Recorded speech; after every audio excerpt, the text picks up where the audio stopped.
오늘 말씀의 제목은 성령의 이끌림, 영어로는 History Makers에 대해서 말씀을 전하겠습니다. 여러분, 인생은 세상의 흐름의 잡초처럼 사는 것이 아니라 성령에 이끌려 사는 것이에요. 그게 인생이에요. 여러분, 오늘 주보 한번 보실래요? 주보에 보면은 History Maker라는 곳에 내용이 써 있습니다. 1866년 조선 땅에 복음화를 위한 의회의 부푼 꿈, 저널 셔먼호를 탄 청년 토마스는 성경책을 가지고 평양 대동강으로 향합니다. 지금 중국에서 이렇게 향해서 오고 있는 거예요. 정말 조선 땅은 닫혀있는 땅인데 저기는 하나님이 너무 사랑하는 땅이다. 그걸 확신했던 거예요. 토마스는 27살 때. 그러나 불타는 배 폭격을 통해서 강물에 떠내려가는 성경책들, 얼마나 안타깝습니까? 사랑하는 조선의 첫 발을 딛자마자 처형당하는 청년 토마스, 정말 떠내려가 버린 헛된 꿈일까? 그러나 토마스를 죽인 박충권이라는 사람은 훗날 평양교회의 장로가 됩니다. 놀라운 일이죠. 이 장면을 목격한 최지량은 교회를 개척합니다. 그때 떼내려온 성경으로 도배된 박영식의 집은 평양 대부흥운동이 시작된 장대현 교회라고 최초의 교회가 됩니다. 여러분, 놀랍지 않아요? 하나님의 꿈이 청년 토마스를 통해서 이루어지고 있는 것이지요.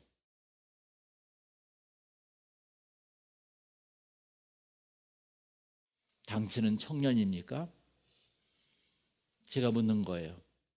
히스토리 메이커, 하나님의 역사를 만들어가는 사람들, 위대한 선교 공동체 모라비안 지도자 청년 진젠도로프, 학생 자원자 운동 SVM의 시작 청년 사무엘 밀스 23세, 아프리카 복음의 길을 연 청년 리빙스턴 28세, 중국 인랜드, 그러니까 내지 선교의 선봉자 청년 허드슨 테일러 22살, 조선의 첫 개신교 선교사 청년 언더우드 24세, 성경 번역 선교의 선구자 청년 다운젠트 21세. 다 젊었어요. 이 사람들은 뜻이 달랐어요. 피가 달랐어요. 인생의 가치관이 달랐다는 것입니다. 지금 이 순간에도 꿈과 헌신과 도전의 청년들이 하나님의 역사를 만들어 가고 있습니다. 우리 다 같이 요한복음 12장 24절 읽어볼까요? 내가 진실로 진실로 너에게 이르노니 한 알의 밀이 땅에 떨어져 죽지 아니하면 한 알 그대로 있고 죽으면 많은 열매를 맺느니라. 참 이 프린서플을 예수 믿는 사람은, 예수 믿는 청년은 알아요. 사람들이 먹고 살기 위해서 예수 믿을 때 이 사람들은 그 사람들을 불쌍히 여기고 선교를 떠났던 것입니다. 이렇게 성령의 이끌림을 받은 청년 토마스는 조선 땅에 첫 발을 내리자마자 27세에 죽었지만 그것이 바로 하나님의 꿈을 이루게 만든 것입니다. 위대한 가문에서 위대한 인물이 태어납니다. 역사는 그들의 핏값으로 만들어져 갑니다. 돈과 권력으로 절대 만들어져 가지 않아요. 동독과 서독이 돈과 권력으로 이게 무너졌습니까? 이념과 이데올로기의 모든 철벽은 있잖아요. 오늘날에도 돈과 권력으로 절대 협상해서 무너지지 않습니다. 젊은 청년들의 운동을 통해서, 예수 그리스도를 통해서 하나 된다는 것을 여러분 꼭 아시기 바랍니다. 할렐루야. 여러분, 조화와 진짜 꽃이 있어요. 제가 꽃을 집에다 놓고 왔는데 여러분들이 꽃이네요. 조화와 진짜 꽃의 차이점이 뭔지 아세요? 다른 점. 뭐예요? 저는 이렇게 생각해요. 조화는 평생 시들지 않아요. 그런데 진짜 꽃은 열매를 맺기 위해서 시들 줄 안다는 것입니다. 한 알의 밀이 땅에 떨어져 죽지 아니하면 한 알 그대로 있고요. 죽으면 많은 열매를 맺는데 죽을 줄 알아. 죽을 줄 알아. 이게 바로 예수 믿는 수준 높은 가치 있는 사람입니다. 어떤 사람이 나를 위해 죽을 줄 알아. 그 사람이 수준 높지. 내가 성공해서 돈 버는 것이 수준 높습니까? 저는 이 이민자를 위해서 죽으러 왔습니다. 솔직히. 그런데 그렇게 살지 못하고 있어요. 지금 제가. 참 그게 괴로워요. 예. 미국 이민 올 때 새벽에 기도를 했는데 하나님의 딱 한마디 했어요. 아무것도 지금 생각이 나지 않아요. 교회가 네 무덤이야. 어떻게 그 음성이 저에게 들렸는지 아직도 그게 생각이 난 거예요. 저는 교회가 힘들고 어려울 때 많이 접고 싶었었습니다. 그런데 항상 그 음성이 따라다녔어요. 교회가 네 무덤이야. 네가 접으면 네 무덤이 없어지는 거라. 힘들고 어렵다 할지라도 교회는 네 무덤이야. 할렐루야. 그게 하나님이 저에게 2005년도에 미국에 올 때 1월 달에 준 말씀이었어요. 여러분, 초대교회 복음은 언제 시작되었습니까? 복음이 확 펼쳐지는 것은 바로 오늘의 주인공 스테판의 순교 이후 박해를 받은 기독교인들이 흩어졌어요. 복음의 씨앗이 뿌려진 것이죠. 그 당시에 두 인물이 있었습니다. 하나는 멸류관이라는 뜻을 가진 스테판이 있었고요. 또 하나는 큰 자라는 사울이 있었어요. 그걸 헬라어로 바울이라는 거죠. 그래서 이방인들을 전도하기 위해서 자신은 헬라어로 이름을 바꾸죠. 그래서 사도 바울이지 사도 사울이 아닌 것이죠. 할렐루야.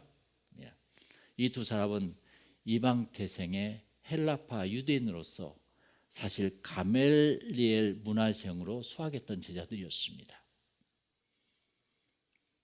사도 바울은 가멜리엘 제자라는 것이 확연히 나타나 있어요.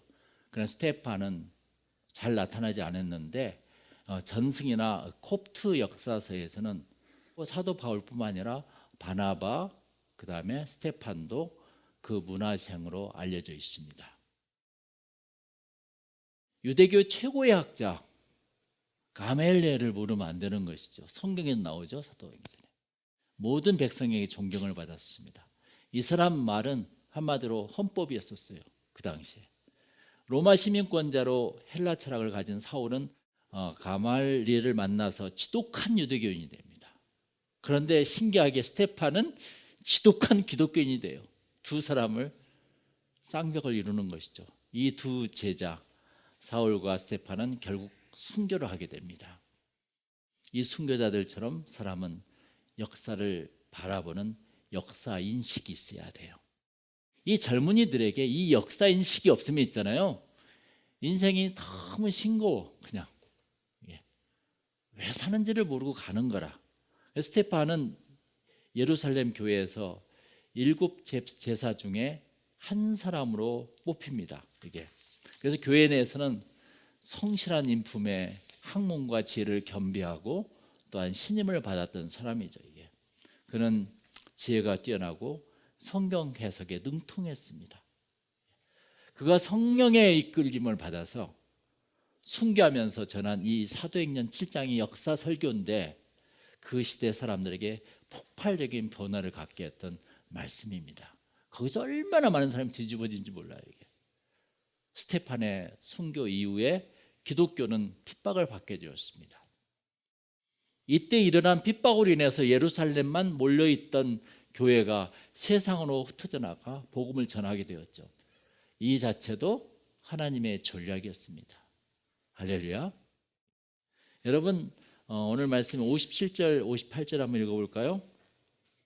그들이 큰 소리를 지르며 비를 맞고 일제히 그에게 달려들어 성 밖으로 내치고 돌로 질세 증인들이 옷을 벗어 사울이라는 청년의 발 앞에 두느니라 그랬습니다. 사울이라는 청년 발 앞에 탁 두는 거라. 이 가멜리엘의 같은 문화생으로서 사울은 스테판을 죽게 하는 현장에 있게 된 것이죠.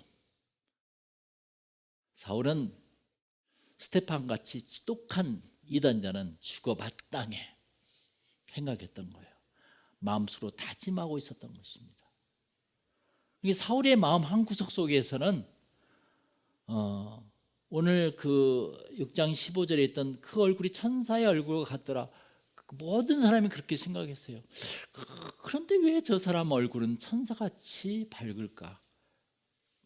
그 구석에 떠올랐을 거예요. 그러나 8장 1절에 사울은 그가 죽임당함을 마땅히 여기더라 그랬습니다. 죽임당함을 마땅히 여겼더라. 사울은 그리스도인 박해의 주동자가 됩니다. 이제 더 강하게.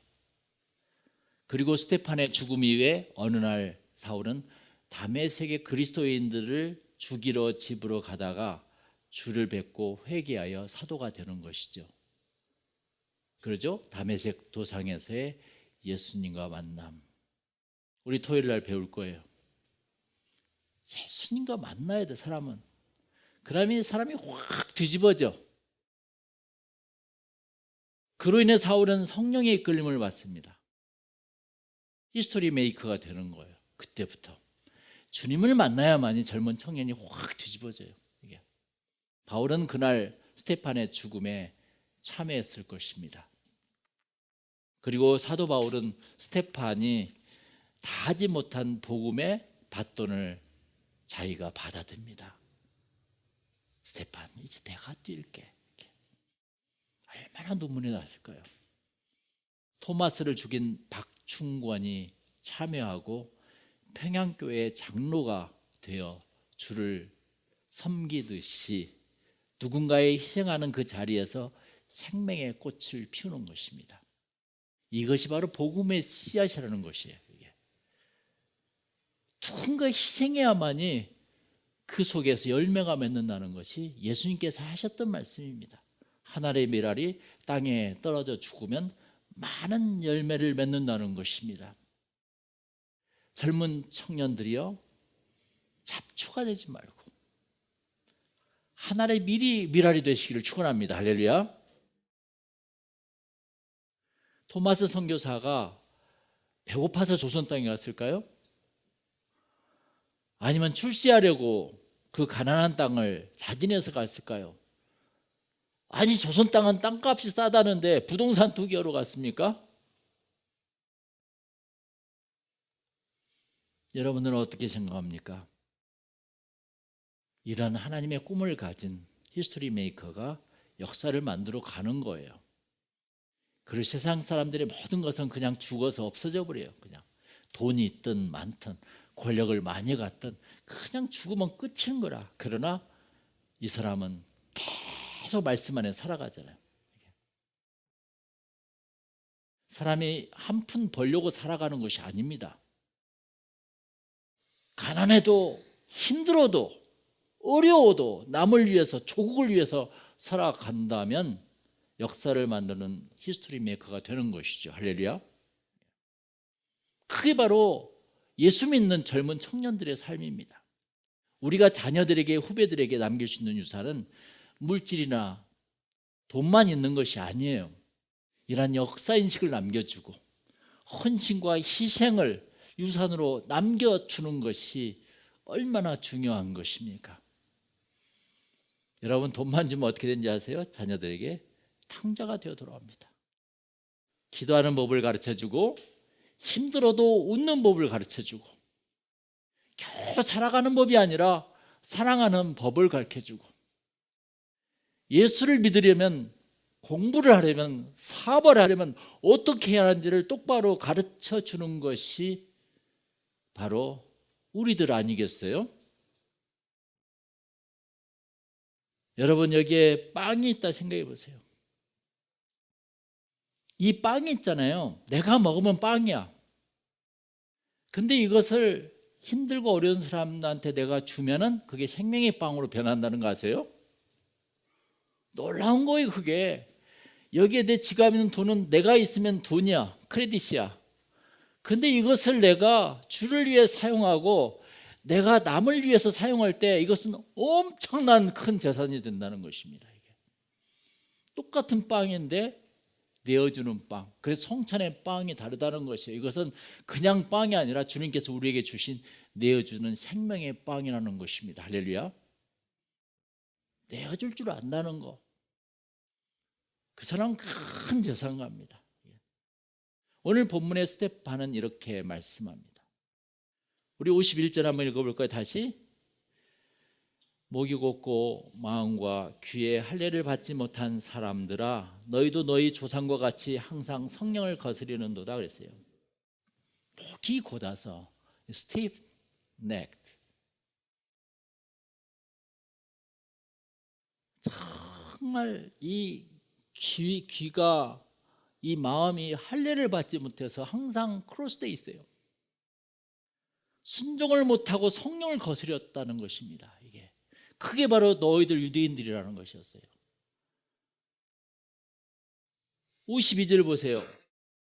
너희 조상들이 선지자들 중에 누구를 박해하지 아니하였느냐? 의인이 오시리라 예고한 자들을 그들이 죽였고 이제 너희는 그 의인을 잡아준 자요 살인한 자가 되나니 그랬어요.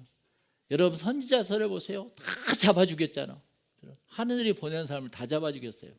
그들은 선지자들이 예언한 메시아 예수 그리스도를 죽이는 엄청난 악을 저지릅니다. 또한 성령을 거스릴 때 얼마나 무서운 결과가 나온지 모릅니다. 그래서 목이 곧아서 성령을 거스릴 때가 많습니다. 우리도 53절 보세요. 다 같이 너희는 천사가 전한 율법을 받고도 지키지 아니하였도다 하니라 했습니다. 교회만 나갈 줄 알지 말씀을 좋아하고 사랑하지 못할 때가 참 많습니다. 저부터가. 이런 것이 우리 자녀들에게 유전되는 것이요. 그대로 이게 자체가. 우리는 새롭게 교회를 만들어 가야 됩니다. 54절 다시 한번 볼까요? 그들이 이 말을 듣고 마음에 찔려 그를 향하여 이를 갈거늘 그랬어요. 말씀을 전하면은 항상 두 가지 반응이 있어요.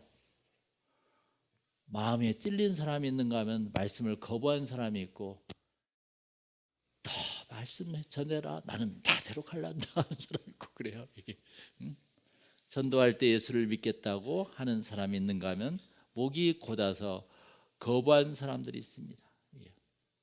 똑같은 설교를 들어도 은혜를 받은 사람이 있는가 하면은 목이 곧고 마음의 귀가 할례 받지 못하여 들을 귀가 없어서 은혜를 받지 못하는 사람들이 있다는 것입니다.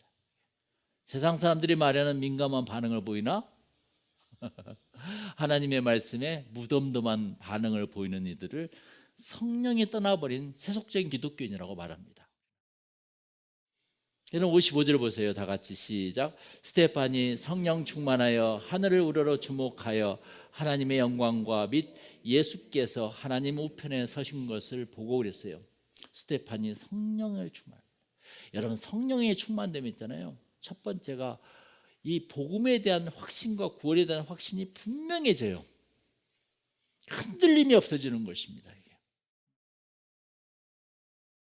두려움이 없어져요. 그 다음에 특히 죽음에 대한 두려움이 별로 없어진다니까요. 그리고 세 번째는 56절에 다 같이 읽어볼까요? 말하되 보라 하늘이 열리고 인자가 하나님 우편에 서신 것을 보노라 그랬어요. 무엇인가 봐. 성령이 와요. 하늘만을 바라봅니다. 세상의 그 많은 것들보다도 하나님의 역사가 좋다는 것을 이제 깨우치게 돼. 그게 성령이야. 인간은 성령이 없이는 인간이 아니라는 것이에요. 한마디로 하늘의 비전을 갖는다는 것이죠. 네 번째는 영혼을 궁일이 여깁니다. 여러분 60절을 보세요. 다 같이 시작. 무릎을 꿇고 크게 불러 이르되 주여 이 죄를 그들에게 돌리지 마옵소서 이 말을 하고 자니라 그랬습니다. 주여 이 죄를 그들에게 돌리지 마옵소서. 스테판의 삶은 기독교인들의 참된 삶을 보여주고 있습니다. 사람을 긍휼히 여깁니다. 스테판처럼 성령에 이끌려 복음을 전하는 히스토리 메이커가 되시기를 축원합니다. 할렐루야. 제가 이 말씀은 성령 충만 기도 일주일째 하고 나서 이 말씀을 전하게 되는데 다음 주는 어떤 성령 충만의 기도가 또 나올지 모릅니다. 다 같이 기도하겠습니다.